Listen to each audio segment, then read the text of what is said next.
presentation of the Oregon Sports Network. And Oregon is going to play in the national championship game. Ultimately, winning football is winning football. That's been really consistent. Wants to run. Yes, here he goes down. Mateo Uyunglele. Group playing with hunger. They're in the mindset that I got to go take this. I want to get on the field. I want to play. Sadiq inside of the 5. Hurdles his way into the end zone. Was it caught? It was. Touchdown. Evan Stewart. It's really incredible how they work.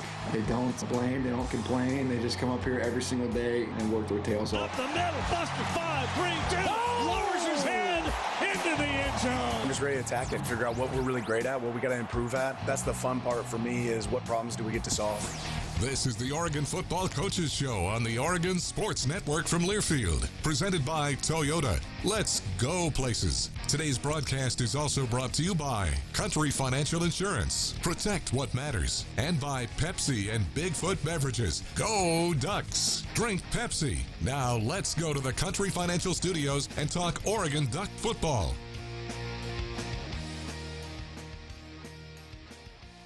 Let me turn my microphone on. Yeah, I got myself that time. Welcome into the show. I'm Jerry Allen. Jorgie is here, and our special guest tonight, Will Stein, offensive coordinator, quarterbacks coach. Excited to have you in to talk about scuba diving tonight. We're going to do some of that. No, okay, we're not going to go. We're done with that story. Welcome back to the Country Financial Studio. Our Pepsi coaches interview tonight. Coach, I want to start it right away with you with some heavy questions. A little bit of noise at the end of practice today.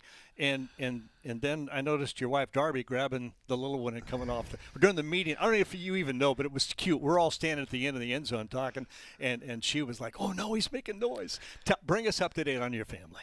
Yeah, so my wife Darby, like you mentioned, she came to practice today with our little boy Joey, who is turning 3 in November. Wow. And then our second-born daughter Demi, who turned 1 during fall camp, August 13th. So you might have heard Demi today. Yeah, She's pretty loud. It was Demi. She's a Spitfire. She's got a lot of personality. She's very opinionated as a 1-year-old. And then Joey is Joey's they're both amazing little kids. And my wife, I mean, God bless her soul. She's the rock of our family. She does everything at home while we're up here working and grinding on game plans, and could not do this job without her. I got to tell you, I don't know what I get more enjoyment out of when I've seen them before, the end of practice, and you'll come out and Joey will run out onto the field for you. I don't know, cool. when I'm more excited to see him or the reaction in your face, because the reaction in your face when you see those kids is priceless. Yeah, it's man, I get emotional thinking about them, to be honest. They're everything to me. You know, football is great. It's a great game that we love to do. Yeah. You know, I don't feel like I'm working during this job. Like, it's so much fun to be on a team. I've been on a team since I was 4 years old, but there's nothing like my own team back home, my family, and it's very special, especially at the age now that Joey knows the quarterback's names. You know, his favorite player is still Dylan Gabriel. You know, who's your favorite quarterback on the Ducks? He's like, Dylan. I'm like, Dylan doesn't play for us anymore, but we can still be big fans of his. So it's really cool. Though. It's really cool. It makes this so much more fun to experience it with them, and for him to be in this type of environment. And my daughter Demi, it's really cool. Meet your wife in college, high school? In college. She Okay. was a lacrosse player at Louisville. She was actually a transfer from Michigan State. They had a club team when she was in college. She was a club All-American, and then Louisville has a Division I team, so she transferred down. And I met her my redshirt senior year of football and then her junior year of college. So been together ever since. So you just said it, the word. There's all the different ways to say Louisville. That's right. I want to hear say it again. It's Louisville. Okay, Louisville. That's right, Louisville. It's not Louisville. No, don't say Louisville. It's not Louisville. It's Louisville. Louisville. Yeah. Louisville. Okay, we got to say that the rest of the night tonight. That's So, right. Louisville. So for you, grow up there, go to high school there, play college football there, have a nice career there. First coaching job is there. What was it like growing up there and playing there? It was very special to be able to play in front of my family, my friends, in a great program. First played for Steve Cragthorpe, the late great Steve Cragthorpe, who passed away 2 years ago. But he gave me my first opportunity. He saw me as a high school player at Trinity High School in Louisville, where his son Brad, who is now the quarterback's coach for the Cincinnati Bengals, Steve watched me play on Friday nights, and he gave me my opportunity. This was, when being a walk-on, not that it's still a big deal, but, you really are playing for nothing except pride and the love of the game. So he offered me a preferred walk-on spot, and I was in camp, and there was like 8 other quarterbacks. I think I was the 8th string guy, and Matt Wells was my quarterback coach, and they ended up starting me as a redshirt freshman walk-on in 3 games, and it was really cool. And then Charlie Strong came in and put me on scholarship, and I ended up getting the starting job when I was a junior, and then got hurt, and some guy named Teddy Bridgewater came off the bench, and the days of Will Stein were quickly over, and the Louisville program kind of went like here, and then it went really well. It's kind of funny how that happens when you have good players. But then I started coaching. I became a GA immediately when I was done playing, and just kind of been working my way up ever since. Now he got a chance to talk about family and where you grew up and going to college. It was neat before we get on to players and offense and defense and how the team is playing. The cakes. The cakes are, I know, it's like a national story right now. Yeah. All of a sudden, that's taken off, that's right. and I can't wait to order one. By the way, now I want to know from you. I know you can't give any secrets away, obviously, secrets. but what is the key to the moist cakes? I mean, is it the glaze?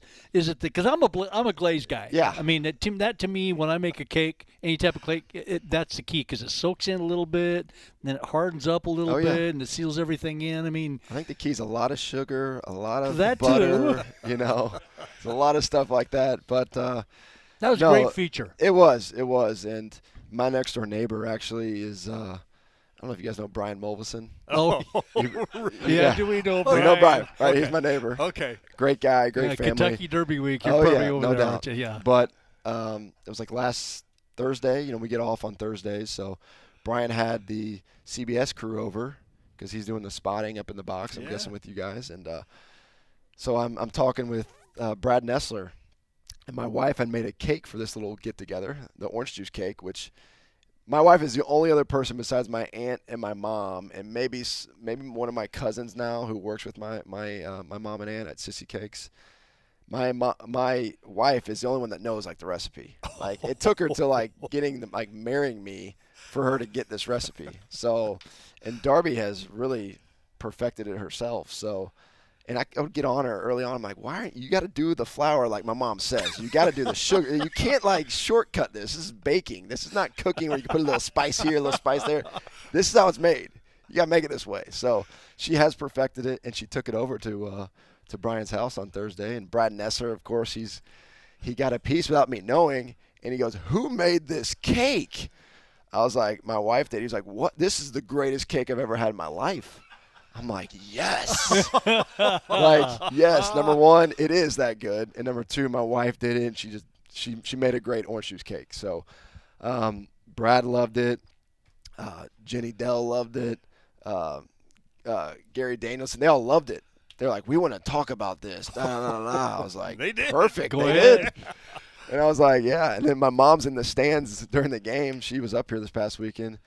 I think they got $5,000 worth of orders like that. She said her phone was going crazy with the orders. I was like, that's amazing. That's great. That's well, there's one coming here soon. There's no doubt about it. Perfect. We'll get you one. I can't wait for that. We'll get you one. It's our Pepsi Coaches interview brought to you by Toyota. And we're talking about cooking. Great offensive coordinators to me are like great chefs. I mean, they got to put all the ingredients together to come up with a great meal. In a way, you're bringing all these different players in, like different spices, and then coming up with a combination that's successful. How do you do that? How do you assemble all those pieces and then put it together and bring it into a game? Now, that's probably an hour's worth of an answer there, but can you cut it down? It's nice when you have the good ingredients, when you have the great players. That definitely helps, and we do right now, and a lot of young talent, but people that I'm glad have gotten the ball and opportunities early this season to showcase their skills, but I mean, it takes a village. It's not like it's just me. I'm the guy that calls the plays and says it in the coach to player to Dante, and he calls it in the huddle. But there's a lot of work throughout the winter, the spring, the summer. I mean, you guys see us work, and there's a lot that goes into it. And, I'm blessed to have, number one, Coach Lanning, who is the most exceptional head coach I've ever worked for and been around. The ideas he brings to us as an offense. I'm thankful for Tosh and what they present to us on a daily basis on defense, which forces me to grow and learn and to find creative ways to get guys the ball. And then thankful for the guys that work with me on the offensive staff that have great ideas, that bring stuff to the table every single Sunday night, Monday, Tuesdays when we do third down and red zone. Tonight when we're doing some and goal plays and some openers, and we just build it all together. And it takes a lot of time and effort, but when you have people in your corner that back you and that trust you, and then you have players that can retain information and go out there and execute it, it makes my job easier. And my job isn't easy. None of our jobs are easy, but it definitely helps when you have that support system. Sounds fun. Where and when did you meet Coach Lanning?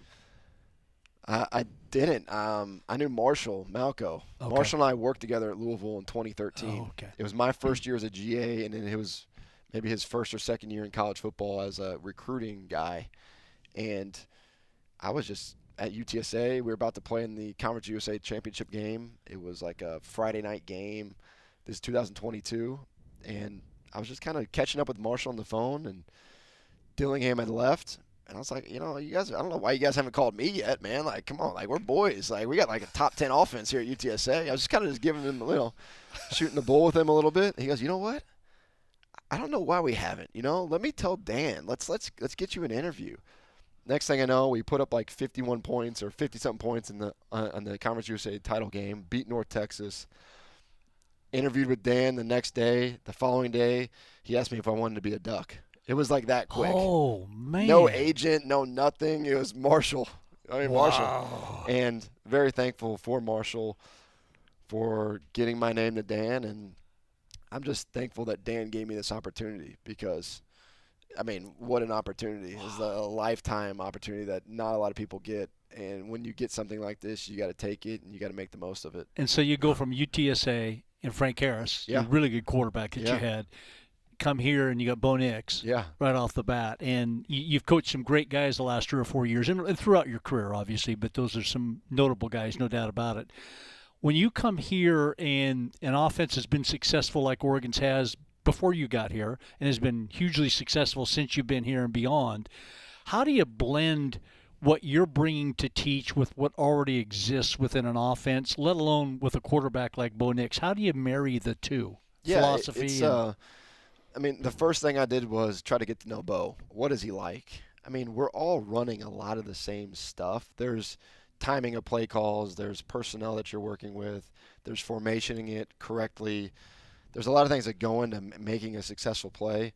But people are running 4 verticals. People are running mesh. Everything's so available now visibly for coaches. You go on Twitter. You go on Instagram. You go on anything. There's so many plays out there in the atmosphere now. So nothing's really a secret.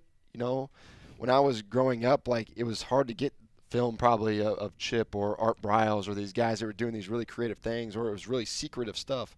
Nothing's really a secret now. So when I got here, a lot of the schemes that they were doing here in 22, we were doing at UTSA, but there was some things that we were doing at UTSA that they weren't doing here that obviously get here and want to bring to the table and put my own spin on it. But it was getting to know Bo, was getting to know the staff, getting to know Dan, seeing what the identity of the team was, and trying to do my best to just mold it all together.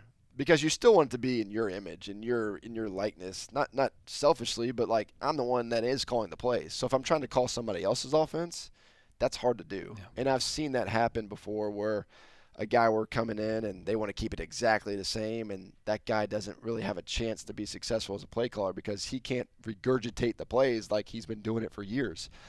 So what did I do? I learned some of the stuff that they had called, but then I said, hey, if we're going to do this and I want to be here for as long as Coach Lanning wants me to be here, we have to change some things that are going to allow me to call it freely and be able to flow within a game. And Dan was obviously great with that. Bo was great with that. Our staff was great with that. So that really helped the transition process that, all right, you might have called this doubles right. I like calling this duo right, and it's really it's not a big deal, but sometimes it just comes off the tongue easier for a play caller than calling it doubles. If somebody can learn it, whether I learn what they called it, I'll call it that, or they learn what I like to call it, and we'll call it that. So it was just a good blend, good relationship from the get-go.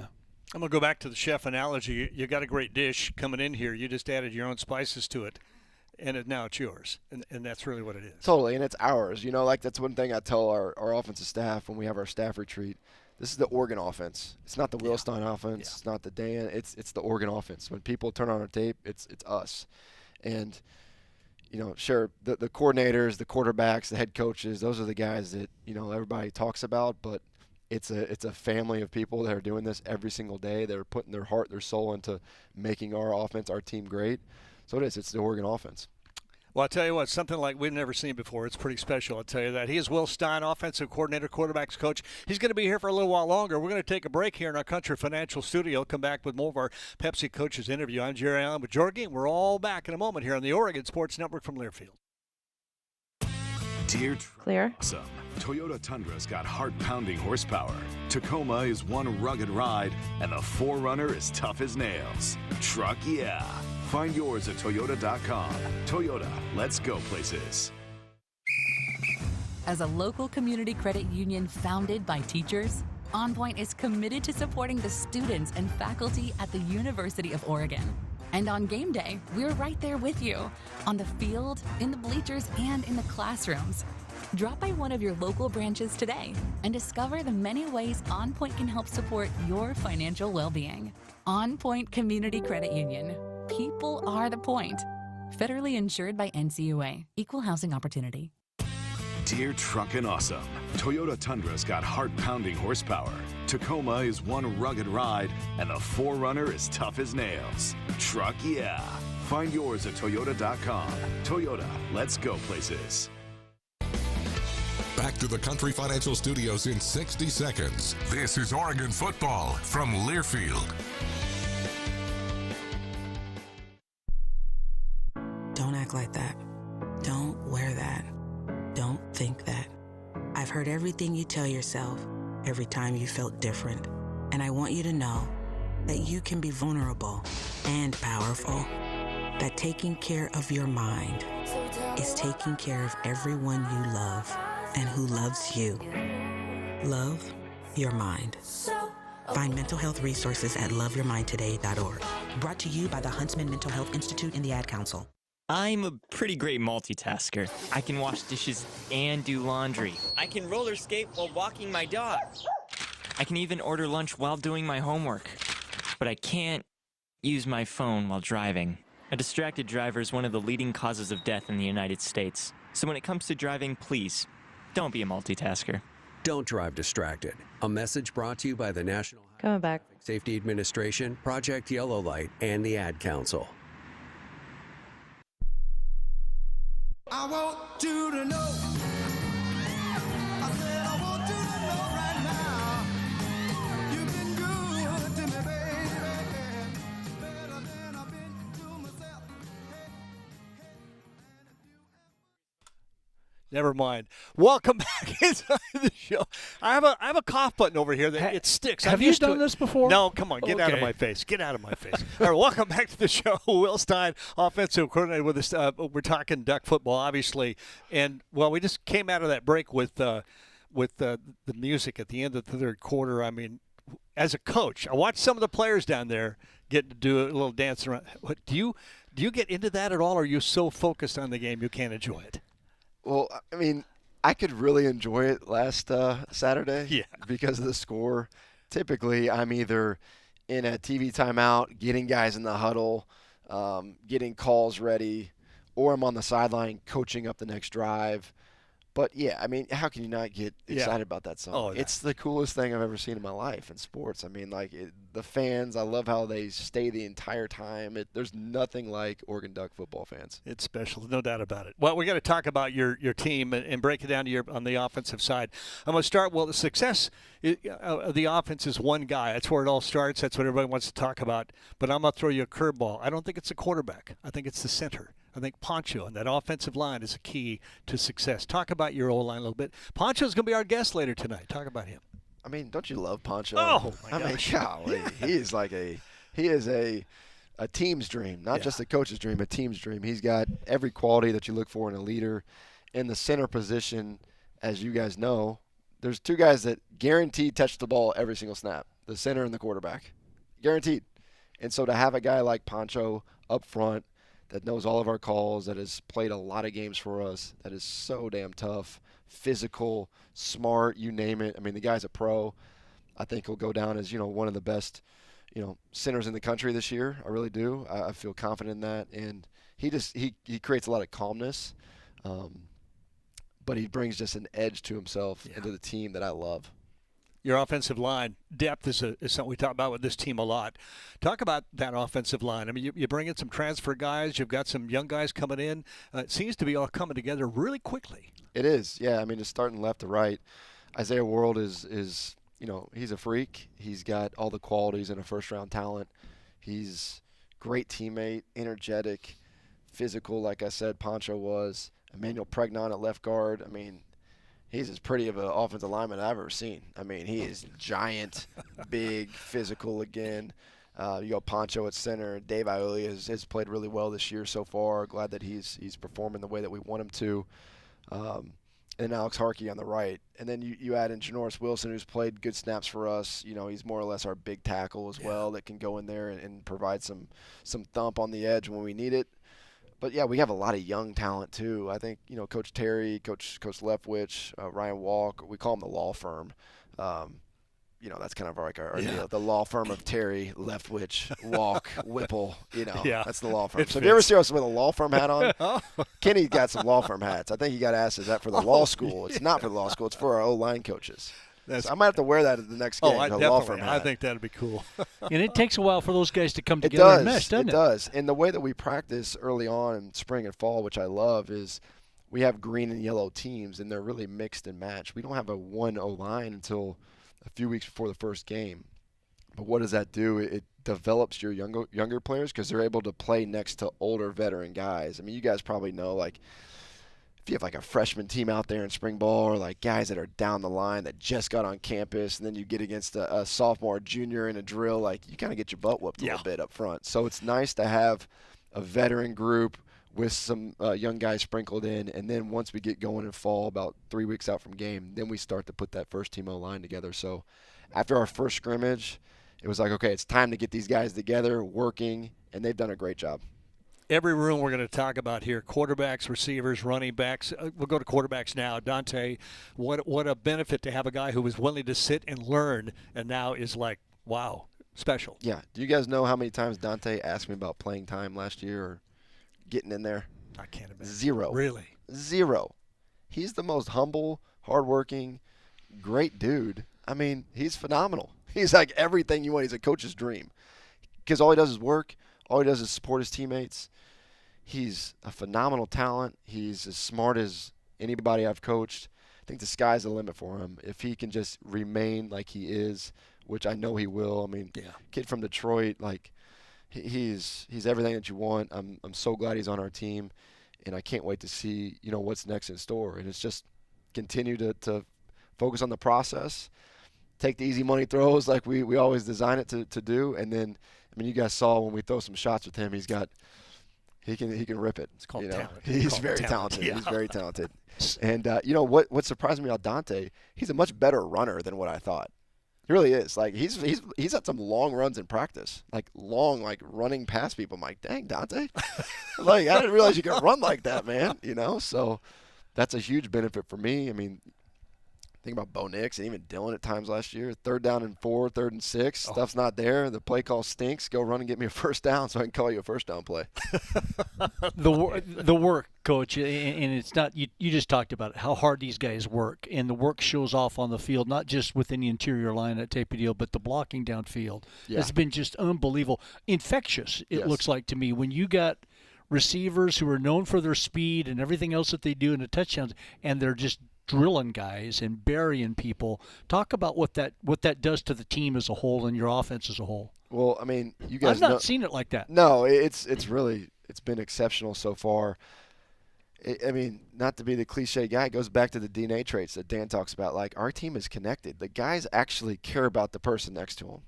It's in the age of portal, NIL, all this stuff. We've been able to retain players for multiple years and then bring in new players that we've recruited. And they just care. They care about each other. And the way that you create explosive plays isn't just bombs. Everybody loves the deep ball. I do too. I love the deep ball. There's nothing like the second play of the game. Was it third play? Dante to DeCorian, Dante to Malik. Everybody loves those. But how you create explosives is short, intermediate catches or running the ball and then blocking downfield. Effort. Effort is how you create a 8-yard gain and get from 8 to 20 like that. And so our guys are bought into that. They're super tough. I mean, we practice tough. We hit in practice. So what Coach Lanning has set as a standard of our program. And then I think about what Coach Douglas has brought as a new receiver coach is a lot of toughness. The guy's from Northeast Ohio. Like, he is blue collar as hell. Like, he wants guys to play without the ball. And that's how his unit is playing. So credit to Ross, credit to Coach Lanning, credit to those players that are bought into blocking downfield. Your skill position guys, your wide receivers, running backs, the depth and all that. Did you expect at this point of the season to have so many guys that you had that kind of confidence in?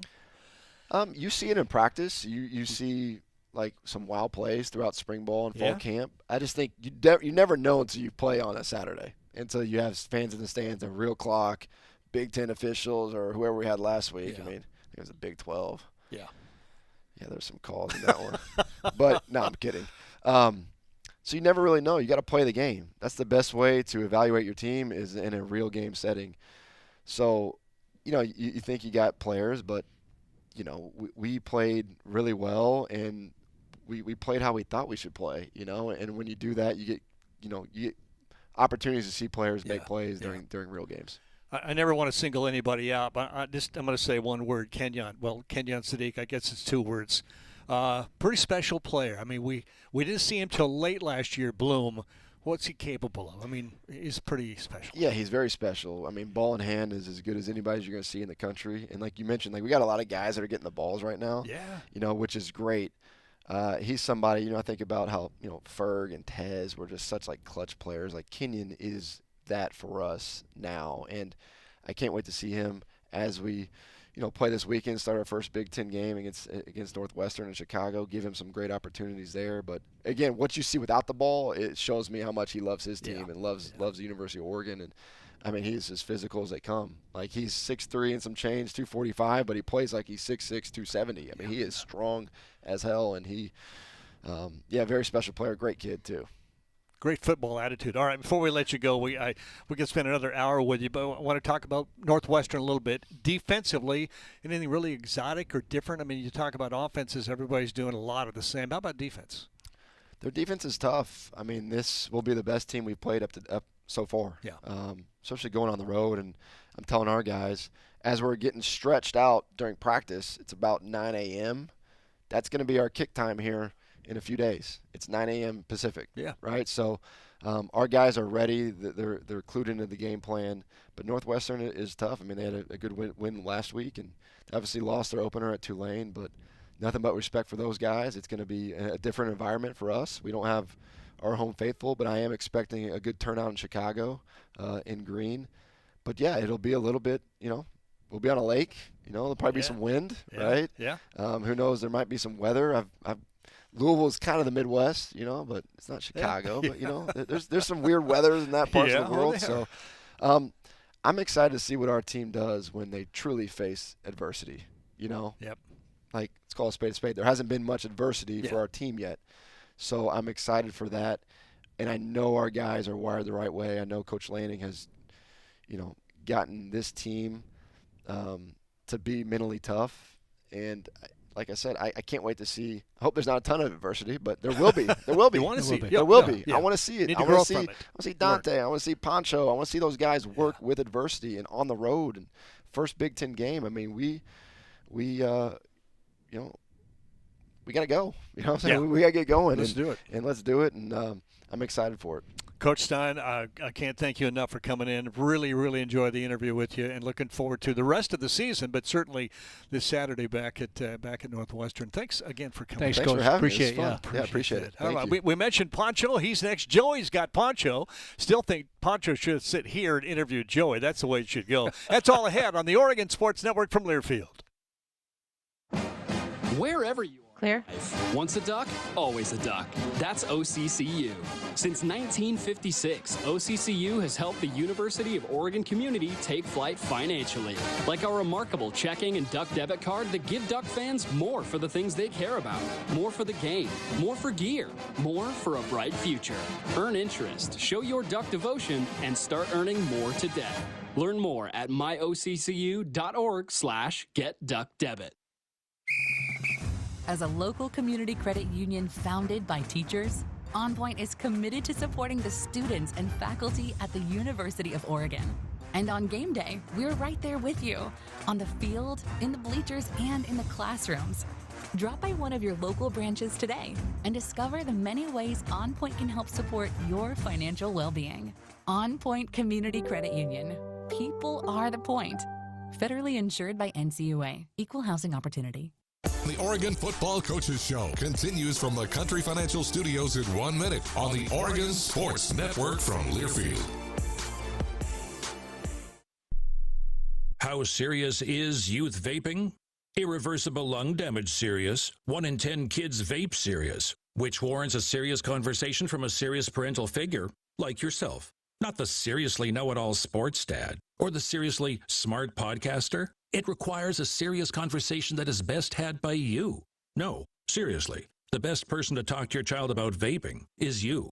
To start the conversation, visit talkaboutvaping.org. Brought to you by the American Lung Association and the Ad Council. And here's Heather with the weather. Well, it's beautiful out there, sunny and 75, almost a little chilly in the shade. Now, let's get a read on the inside of your car.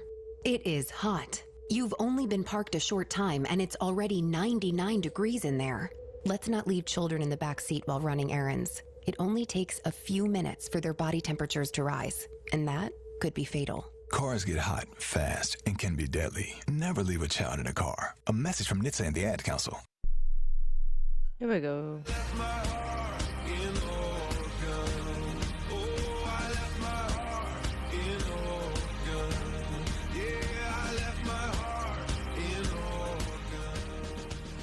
Here we go. I'm Joey Mac. He is Iapani Poncho Lalulu. Let's go. Back here with my boy Joey. It is the second time that you have been in the studio. So I have a question for you.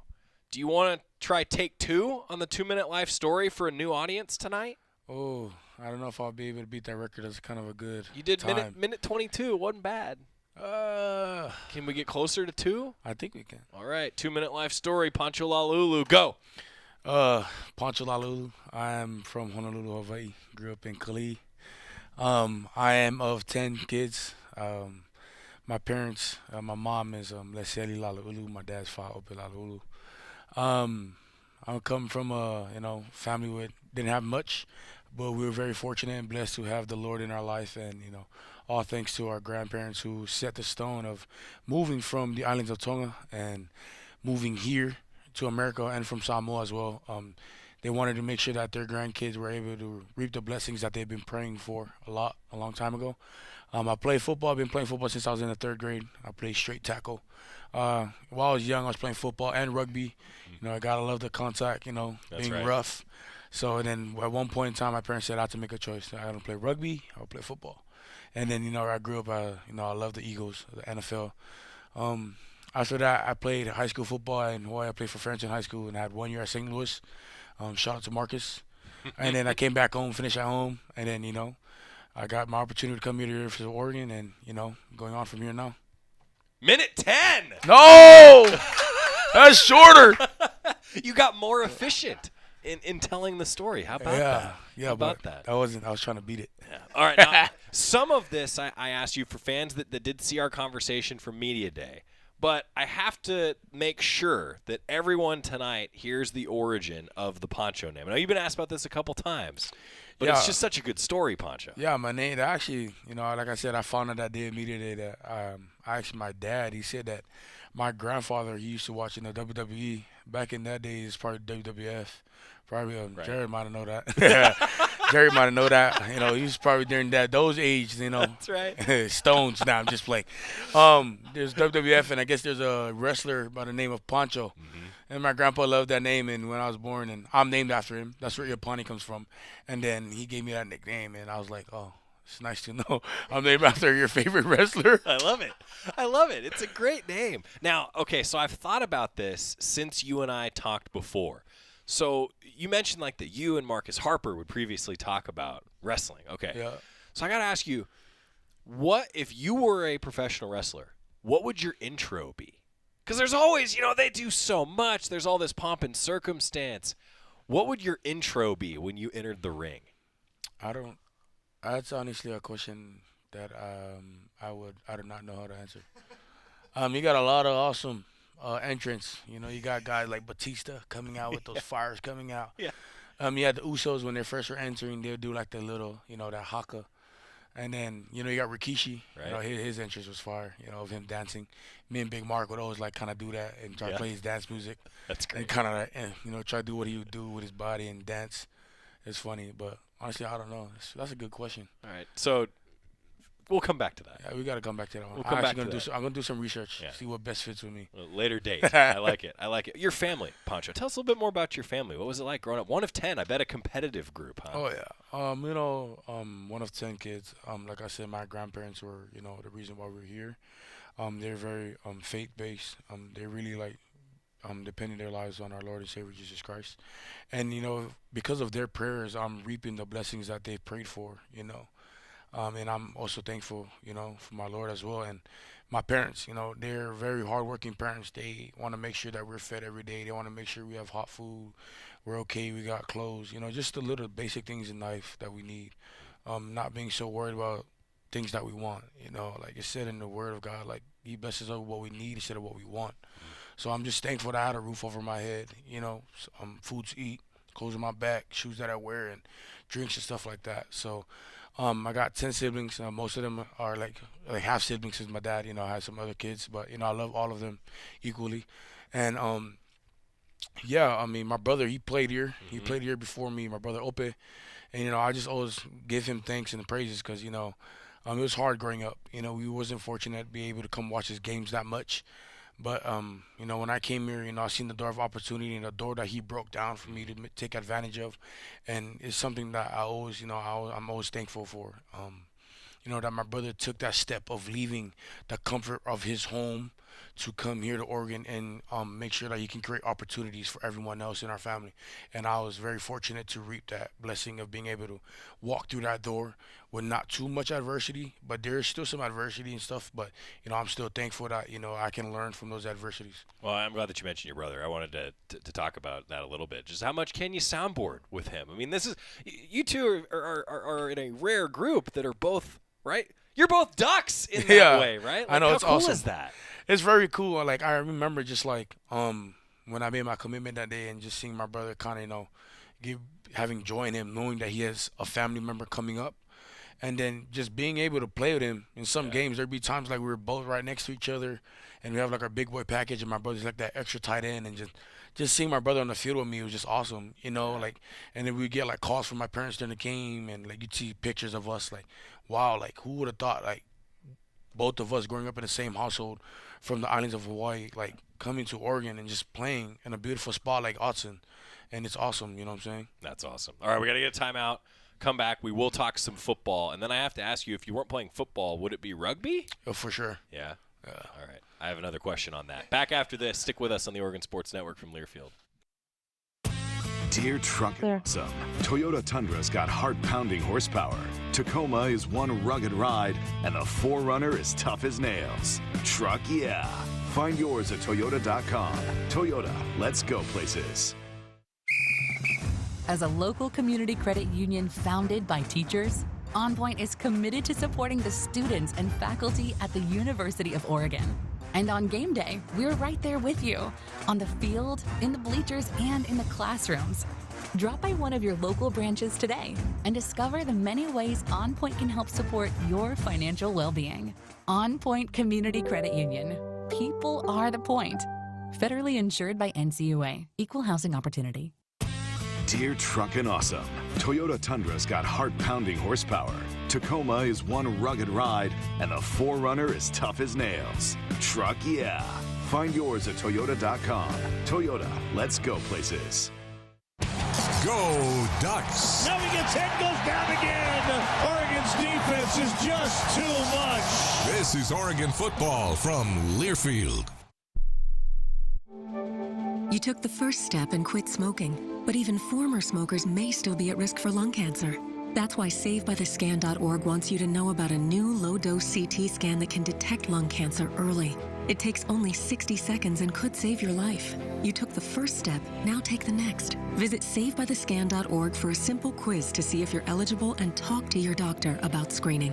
SaveByTheScan.org is brought to you by the American Lung Association's Lung Force Initiative and the Ad Council. In sitcoms, when someone has a problem, they just blurt it out and move on. Well, I lost my job and my parakeet is missing. How was your day? But the real world is different. Managing life's challenges can be overwhelming. So, what do? We get support. The Huntsman Mental Health Institute and the Ad Council have mental health resources available for you at loveyourmindtoday.org. That's loveyourmindtoday.org. See how much further you can go when you take care of your mental health. Here we go.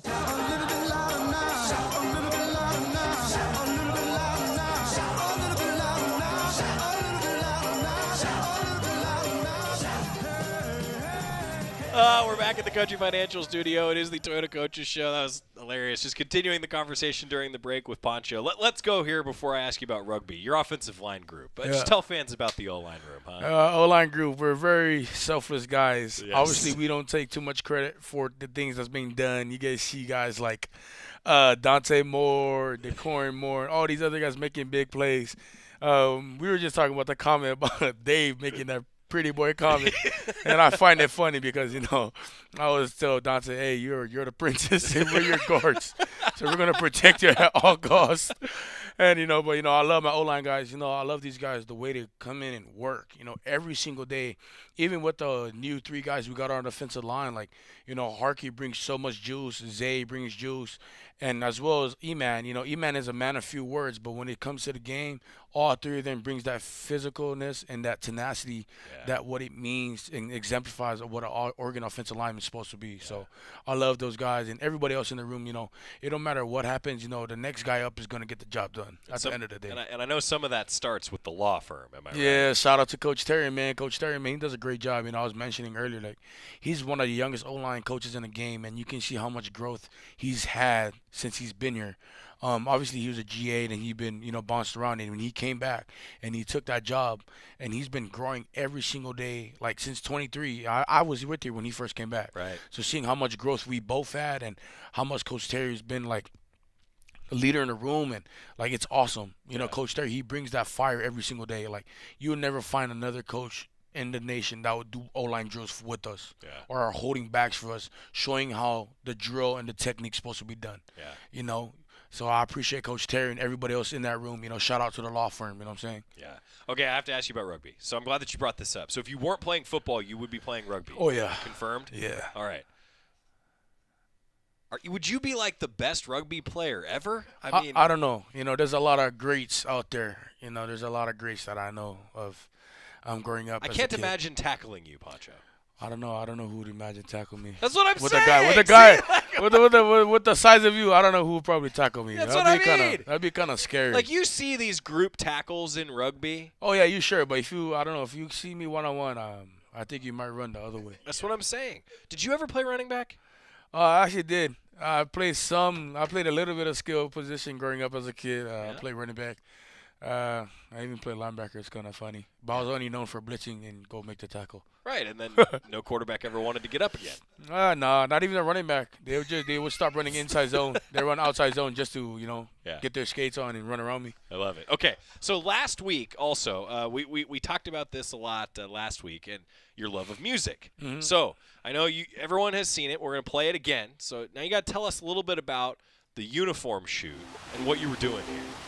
Oh. Yeah. Now that's, Dave, when he's talking about how we're kind of like the ugly guys, that guy's not ugly. No.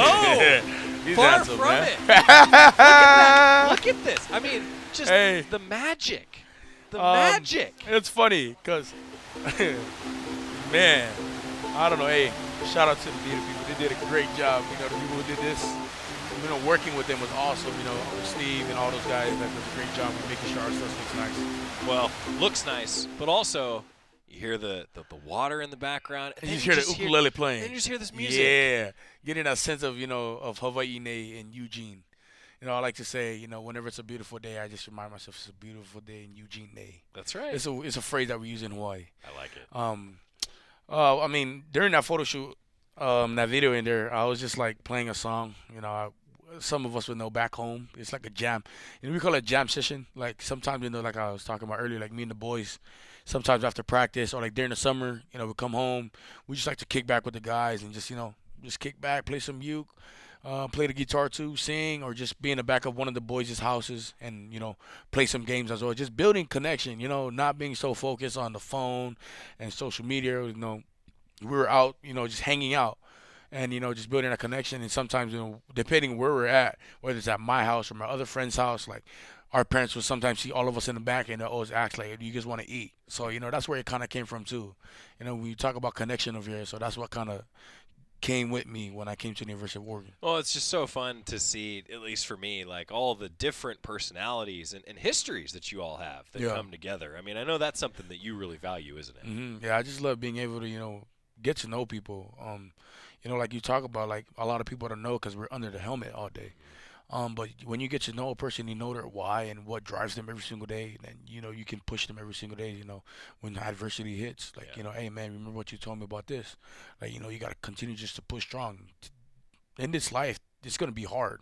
Nobody said it's going to be easy. Even in this game of football, Coach Laney reminds us. But, you know, you just got to remember, like, when adversity comes, like, what are you going to answer back with? You know, are you going to answer back with being, you know, complacent or, like, you know, being okay with it? Or are you just going to attack it every single day and learn from it? Yeah. All right, I'm going to leave you with this. Poncho, we could talk to you for hours. Easy. But I'm curious.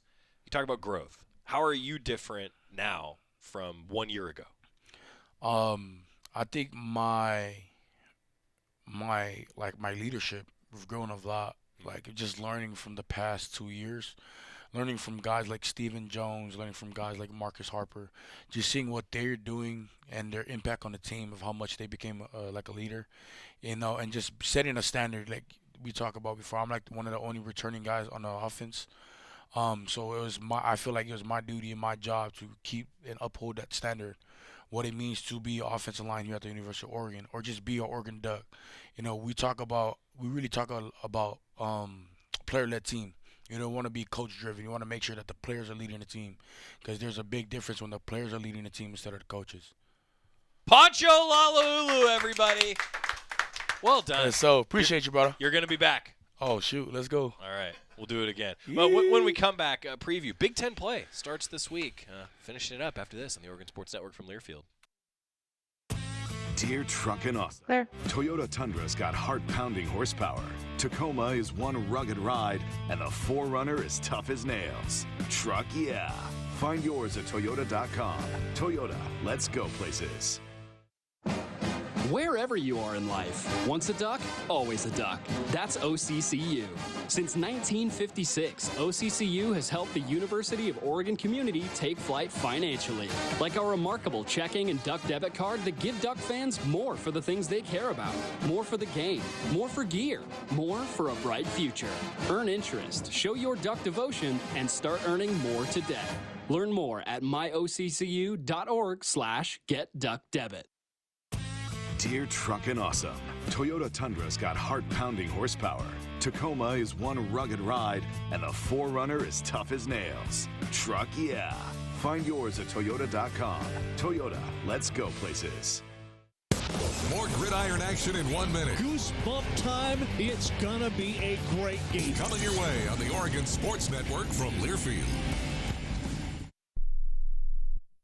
Snakes, zombies, sharks, heights, speaking in public. The list of fears is endless.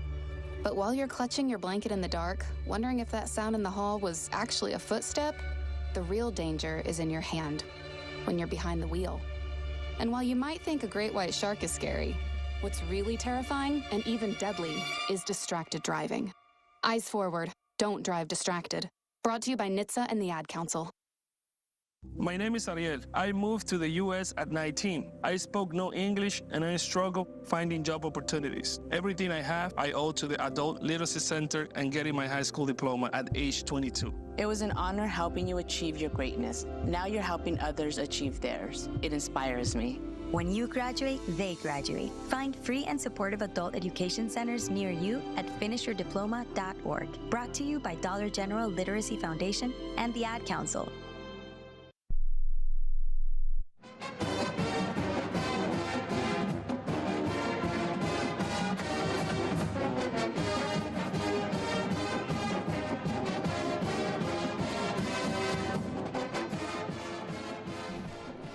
Welcome back. I'm being picked on.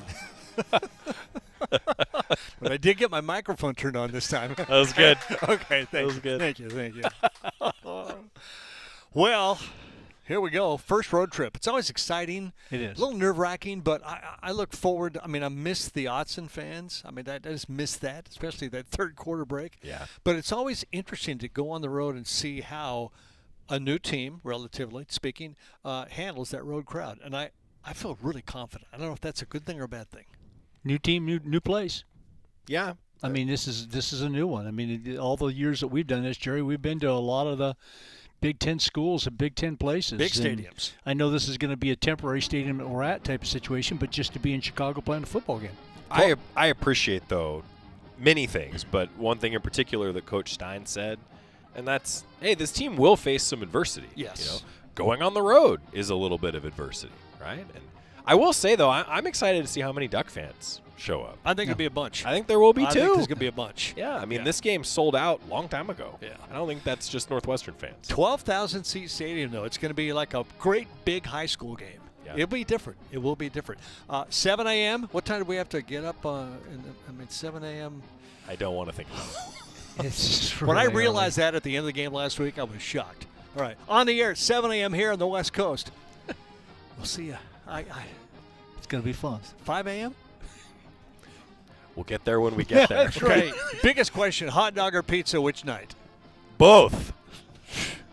Both on both. Yes. There we go.